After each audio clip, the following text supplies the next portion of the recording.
ನಮಸ್ಕಾರ ನ್ಯೂಸ್ 18 ಡಿಜಿಟಲ್ಗೆ ಸ್ವಾಗತ. ನಾನು ಚೈತ್ರ ಹರೀಶ್. ಕರ್ನಾಟಕದ ಕಾಲೇಜು ವಿದ್ಯಾರ್ಥಿಗಳಲ್ಲಿ HIV ಸೋಂಕು ತೀವ್ರವಾಗಿ ಹರಡ್ತಾ ಇದೆ ಅನ್ನುವಂತಹ ಸುದ್ದಿಯೊಂದು ಇತ್ತೀಚೆಗೆ ಸೋಷಿಯಲ್ ಮೀಡಿಯಾದಲ್ಲಿ ಭಾರೀ ಸಂಚಲನ ಮೂಡಿಸಿತ್ತು.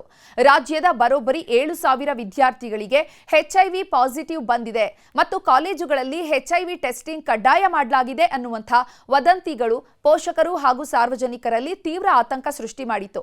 ಆದರೆ ಈ ಎಲ್ಲಾ ಸುದ್ದಿಗಳು ಸಂಪೂರ್ಣ ಸುಳ್ಳು ಮತ್ತು ದಿಕ್ಕು ತಪ್ಪಿಸುವಂತ ವರದಿಗಳು ಇದು ಅಂತ ಕರ್ನಾಟಕ ರಾಜ್ಯ ಏಡ್ಸ್ ನಿಯಂತ್ರಣ ಸಂಸ್ಥೆ ಸ್ಪಷ್ಟಪಡಿಸಿದೆ. ಈ ವದಂತಿಗಳ ಹಿಂದೆ ಇರುವಂತಹ ಅಸಲಿ ಸತ್ಯ ಏನು ಮತ್ತು ಅಧಿಕಾರಿಗಳು ನೀಡಿದ ಅಧಿಕೃತ ಮಾಹಿತಿ ಏನು ಅನ್ನೋದನ್ನ ಇವತ್ತಿನ ಡಿಜಿಟಲ್ ಕಂಟೆಂಟ್ ನಲ್ಲಿ ಸಂಪೂರ್ಣ ಮಾಹಿತಿಯನ್ನ ನೋಡ್ತಾ ಹೋಗೋಣ.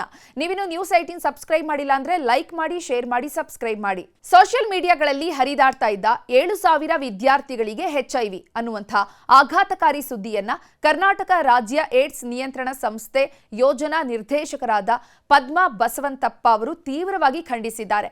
ಇಲಾಖೆಯು HIV ದತ್ತಾಂಶವನ್ನ ವಿದ್ಯಾರ್ಥಿಗಳು, ಗೃಹಿಣಿಯರು ಅಥವಾ ಕುಟುಂಬದ ಸದಸ್ಯರು ಅನ್ನುವಂತಹ ಯಾವುದೇ ನಿರ್ದಿಷ್ಟ ವರ್ಗಗಳ ಆಧಾರದ ಮೇಲೆ ಸಂಗ್ರಹ ಮಾಡೋದಿಲ್ಲ. ಆದ್ದರಿಂದ ಕೇವಲ ವಿದ್ಯಾರ್ಥಿಗಳನ್ನೇ ಗುರಿಯಾಗಿಸಿಕೊಂಡು 7,000 ಜನರಿಗೆ ಸೋಂಕಿದೆ ಅಂತ ಹರಡಿರುವಂತಹ ಅಂಕಿಅಂಶಗಳು ತಪ್ಪು ಮಾಹಿತಿಯಿಂದ ಕೂಡಿದೆ. ಇನ್ನು 2024ರಿಂದ ಇಂದಿನವರೆಗೆ 18ರಿಂದ 35 ವರ್ಷದೊಳಗಿನ ಒಟ್ಟು ವಯೋಮಾನದವರಲ್ಲಿ ಸುಮಾರು 39,000 HIV ಪಾಸಿಟಿವ್ ಪ್ರಕರಣಗಳು ದಾಖಲಾಗಿವೆ ಹೊರತು ಕೇವಲ ವಿದ್ಯಾರ್ಥಿಗಳಲ್ಲಿ ಇಷ್ಟು ದೊಡ್ಡ ಮಟ್ಟದ ಪ್ರಕರಣಗಳು ವರದಿಯಾಗಿಲ್ಲ ಅಂತ ಸ್ಪಷ್ಟನೆಯನ್ನ ನೀಡಿದ್ದಾರೆ.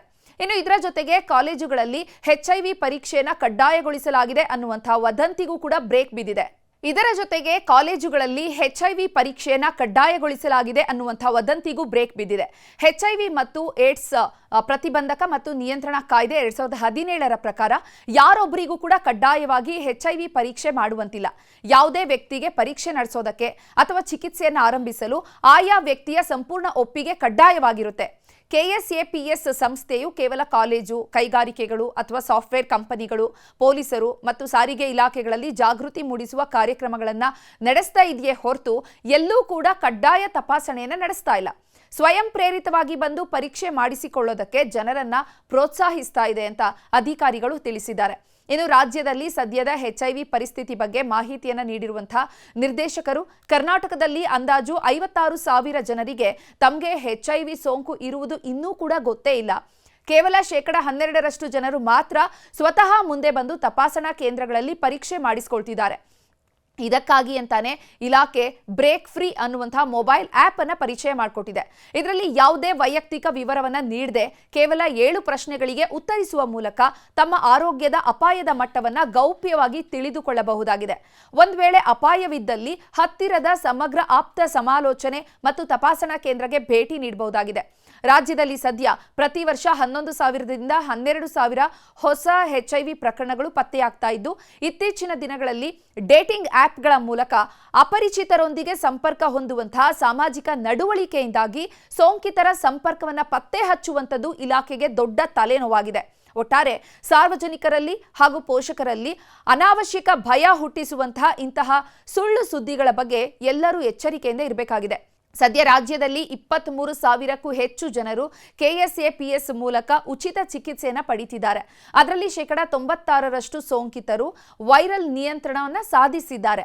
ಆದ್ದರಿಂದ ಇನ್ಮುಂದೆ ಇಂತಹ ಯಾವುದೇ ಸೂಕ್ಷ್ಮ ಸುದ್ದಿಗಳು ಸಿಕ್ಕಾಗ ಸೋಷಿಯಲ್ ಮೀಡಿಯಾಗಳಲ್ಲಿ ಶೇರ್ ಮಾಡುವ ಮುನ್ನ KSAPS ಅಥವಾ ರಾಷ್ಟ್ರೀಯ ಏಡ್ಸ್ ನಿಯಂತ್ರಣ ಸಂಸ್ಥೆಯ ಅಧಿಕೃತ ವೆಬ್ಸೈಟ್ಗಳಲ್ಲಿ ಪರಿಶೀಲನೆಯನ್ನು ನಡೆಸುವಂಥದ್ದು ಒಳ್ಳೆಯದು.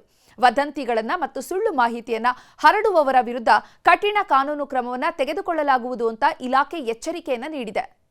ನಿರ್ಭೀತ, ನಿಷ್ಪಕ್ಷಪಾತ, ವಿಶ್ವಾಸಾರ್ಹ ಸುದ್ದಿಗಳಿಗೆ ಮತ್ತೊಂದು ಹೆಸರಾಗಿರುವ ನ್ಯೂಸ್ 18 ಕನ್ನಡ ಈಗ ಆಪ್ನಲ್ಲೂ ಲಭ್ಯವಿದೆ.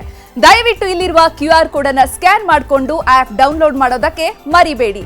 ನಿಮ್ಮ ಬೆಂಬಲ ಹೀಗೆ ಸದಾ ನಮ್ಮೊಂದಿಗಿರಲಿ. ಧನ್ಯವಾದ.